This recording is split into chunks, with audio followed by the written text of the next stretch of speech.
ದೇಶದ ರಾಜಕೀಯದಲ್ಲಿ ಹೊಸ ವಿವಾದಕ್ಕೆ ಕಾರಣವಾದ ಕಾಕ್ರೋಚ್ ಜನತಾ ಪಾರ್ಟಿ ಇದೀಗ ಭಾರಿ ಚರ್ಚೆಗೆ ಗ್ರಾಸವಾಗಿದೆ. ಒಂದ್ ಕಡೆ ಸಾರ್ವಜನಿಕರಿಂದ ಬೆಂಬಲವಾಗ್ತಾ ಇದ್ರೆ, ಮತ್ತೊಂದು ಕಡೆ ಇದನ್ನ ವಿರೋಧಿಸುವ ಧ್ವನಿಗಳು ಗಟ್ಟಿಯಾಗ್ತಾ ಇದೆ. ಈ ನಡುವೆ ಪವನ್ ಕಲ್ಯಾಣ್ ಅವರು ಕಿಡಿಕಾರುವ ಹೇಳಿಕೆಗಳು ರಾಜಕೀಯ ತಾಪವನ್ನ ಮತ್ತಷ್ಟು ಏರಿಸ್ತಾ ಇದೆ. ನೋಡಿ, ಕಾಕ್ರೋಚ್ ಜನತಾ ಪಾರ್ಟಿ ದೇಶಾದ್ಯಂತ ಭಾರಿ ಚರ್ಚೆಗೆ ಕಾರಣವಾಗಿರುವಂತ ವಿಚಾರ. ಇದು ದೇಶದ ಏಕತೆಗೆ ಅಪಾಯ ಆರೋಪ ಅಂತ ಹೇಳಿಬಿಟ್ಟು ಮಾತು ಕೇಳಿ ಬಂದಿರೋದು. ಜೊತೆಗೆ ಈ ಚಳುವಳಿಯ ವಿರುದ್ಧ ಜನಸೇನಾ ಸಭೆಯಲ್ಲಿ ತೀವ್ರ ವಾಗ್ದಾಳಿಯನ್ನ ಇಲ್ಲಿ ನಡೆಸಿದ್ದಾರೆ ನಟ ಕಮ್ ರಾಜಕಾರಣಿ ಪವನ್ ಕಲ್ಯಾಣ್. ಮತ್ತೊಂದು ಕಡೆಗೆ ಸಂಕುಚಿತ ಮನಸ್ಸಿನವರು ಅಂತ ಹೇಳಿಬಿಟ್ಟು ಇಲ್ಲಿ ಜರೆದಿದ್ದಾರೆ ಪವನ್ ಕಲ್ಯಾಣ್. ನೋಡಿ, ಈ ಹಿಂದೆ ಈ ಕಾಕ್ರೋಚ್ ಜನತಾ ಪಾರ್ಟಿ ಅಭಿಜಿತ್ ದೀಪ್ಕೆ ಅವರ ಒಂದು ಮುಖಾಂತರ ಏನು ಪ್ರೊಟೆಸ್ಟ್ ನಡೀತಾ ಇತ್ತು, ಆ ಸಂದರ್ಭದಲ್ಲಿ ಪ್ರಕಾಶ್ ರಾಜ್ ಭೇಟಿಯನ್ನು ಕೊಡ್ತಾರೆ. ಭೇಟಿ ಕೊಟ್ಟು ಅವರಿಗೆ ಬೆಂಬಲವನ್ನು ಕೂಡ ಸೂಚಿಸ್ತಾರೆ. ಹಾಗಾಗಿ ಈ ವಿಚಾರವನ್ನ ಪವನ್ ಕಲ್ಯಾಣ್ ಬಹಳ ಗಂಭೀರವಾಗಿ ತೆಗೆದುಕೊಂಡಿದ್ದಾರೆ. ಕೇವಲ ಗಂಭೀರವಾಗಿ ತೆಗೆದುಕೊಳ್ಳೋದು ಮಾತ್ರವಲ್ಲ, ಇವರೆಲ್ಲ ದೇಶದ ಏಕತೆಗೆ ಅಪಾಯ ತರುವಂಥವ್ರು. ಈ ಅಪಾಯ ಚಳುವಳಿ ವಿರುದ್ಧ ಈಗ ಪವನ್ ಕಲ್ಯಾಣ್ ಗುಡುಗಿರೋದು, ಇವರೆಲ್ಲ ಸಂಕುಚಿತ ಮನಸ್ಸಿನವರು ಅಂತ ಹೇಳಿಬಿಟ್ಟು ಬೈತಾ ಇದ್ದಾರೆ. ಜೊತೆಗೆ ಬಹಿರಂಗ ಬೆಂಬಲವನ್ನ ಪ್ರತಿಭಟನಾಕಾರರ ಪರವಾಗಿ ಪ್ರಕಾಶ್ ರಾಜ್ ಏನು ಕೊಟ್ಟರಲ್ಲ, ಅದಕ್ಕೆ ಸ್ಪಷ್ಟನೆಯನ್ನು ಕೂಡ ಕೊಟ್ಟಿದ್ದಾರೆ. ನೋಡಿ, ರಾಜಕೀಯ ವಲಯದಲ್ಲಿ ತೀವ್ರ ವಾಗ್ವಾದಕ್ಕೆ ಕಾರಣವಾದ ವಿಚಾರ ಇದು. ಜನರ ಹಕ್ಕಿಗಾಗಿ ಹೋರಾಟ ಅಂತ ಪ್ರಕಾಶ್ ರಾಜ್ ಏನೋ ಪ್ರತಿಭಟನೆ ಮಾಡೋ ಸಂದರ್ಭದಲ್ಲಿ ಹೇಳಿದ್ರು. ಆದ್ರೆ ನೀವು ಪಾಕಿಸ್ತಾನಿಗಳು ಅಂದ್ರೂ ನಮಗೆ ಭಯ ಇಲ್ಲ ಅಂತ ಪ್ರಕಾಶ್ ರಾಜ್ ಈ ವೇಳೆ ಸ್ಟೇಜ್ನಲ್ಲಿ ಹೇಳ್ತಾರೆ. ಅಂದ್ರೆ ಇವರ ಮನಸ್ಥಿತಿ ಯಾವ ಯೋಚನೆ ಮಾಡ್ಕೊಂಡು ಆ ಸ್ಟೇಟ್ಮೆಂಟ್ ಕೊಟ್ಟಿರಬೇಡ.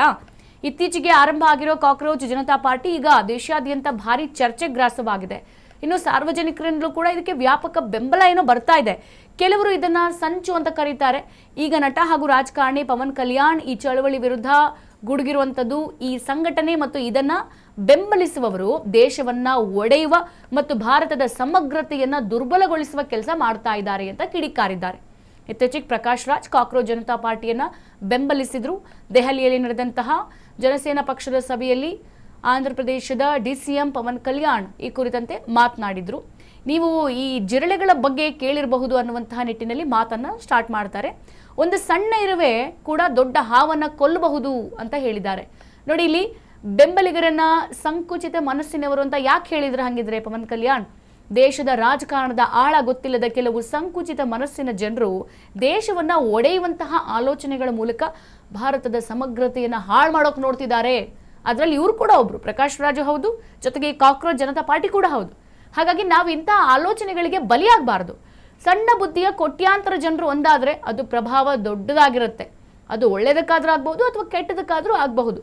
ಹಾಗಾಗಿ ನಾವು ಇದರ ವಿರುದ್ಧ ಹೋರಾಡಲೇಬೇಕು ಹೊರತು ಇದರಲ್ಲಿ ಭಾಗಿಯಾಗಬಾರದು ಅಂತ ಪವನ್ ಕಲ್ಯಾಣ್ ಹೇಳಿದ್ದಾರೆ. ಪ್ರಕಾಶ್ ರಾಜ್ ಹೇಳಿದಿಷ್ಟೇ. ಕಾಕ್ರೋಚ್ ಜನತಾ ಪಾರ್ಟಿ ಪ್ರತಿಭಟನೆಯಲ್ಲಿ ಭಾಗಿಯಾಗ್ತಾರಲ್ಲ ಪ್ರಕಾಶ್ ರಾಜ್, ಆ ಸಂದರ್ಭದಲ್ಲಿ ಪ್ರತಿಭಟನೆ ಮಾಡುವವರನ್ನ ನೀವು ಪಾಕಿಸ್ತಾನಿಗಳಂತ ಕರೆದ್ರೂ ನಮಗೆ ಭಯ ಇಲ್ಲ. ನೋಡಿ, ಇವಾಗ ನಾವು ಪ್ರೊಟೆಸ್ಟ್ ಮಾಡ್ತಿದೀವಲ್ಲ, ನೀವು ನಮ್ಮನ್ನ ಪಾಕಿಸ್ತಾನದವ್ರು ಅಂದ್ರೂ ಪರವಾಗಿಲ್ಲ ಅನ್ನುವಂಥ ಹೇಳಿಕೆಗಳನ್ನ ಕೊಟ್ಬಿಡ್ತಾರೆ. ಹಾಗಾಗಿ ಭಯೋತ್ಪಾದಕರು ಅಂದ್ರೂ ನಾವು ಹೆದರೋದಿಲ್ಲ, ಜಿರಳೆಗಳಂತ ಕರೆದ್ರೂ ನಾವು ಜಗ್ಗಲ್ಲ.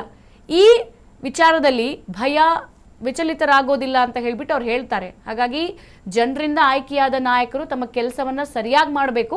ನೀವು ರಾಜಕೀಯ ಮಾಡೋದನ್ನ ಬಿಟ್ಟು ನಮಗ್ ಕೆಲಸ ಕೊಡಿ ಅಂತ ಕೇಳ್ತಾರೆ ಪ್ರಕಾಶ್ ರಾಜ್. ಹಾಗಾಗಿ ಈ ದೇಶದ ಯುವಕರು ನಮ್ಮ ಹಕ್ಕಿಗಾಗಿ ಹೋರಾಡುವಕ್ಕೆ ನಿರ್ಧರಿಸಿದ್ದಾರೆ ಅಂತ ಪ್ರಕಾಶ್ ರಾಜ್ ಆ ಒಂದು ಸಂದರ್ಭದಲ್ಲಿ ಹೇಳ್ತಾರೆ. ಅದಕ್ಕೆ ಪ್ರತಿಯಾಗಿ ಪವನ್ ಕಲ್ಯಾಣ್, ನೀವೆಲ್ಲ ದೇಶ ವಿರೋಧಿ ಹೇಳಿಕೆಗಳನ್ನ ಕೊಡ್ತಾ ಇದ್ದೀರಿ, ಇದು ಸಮಂಜಸವಲ್ಲ, ಇವೆಲ್ಲ ದೇಶ ಒಡೆಯುವಂತ ಹೇಳಿಕೆಗಳು ಅಂತ ಹೇಳಿ ಬೈದಿದ್ದಾರೆ.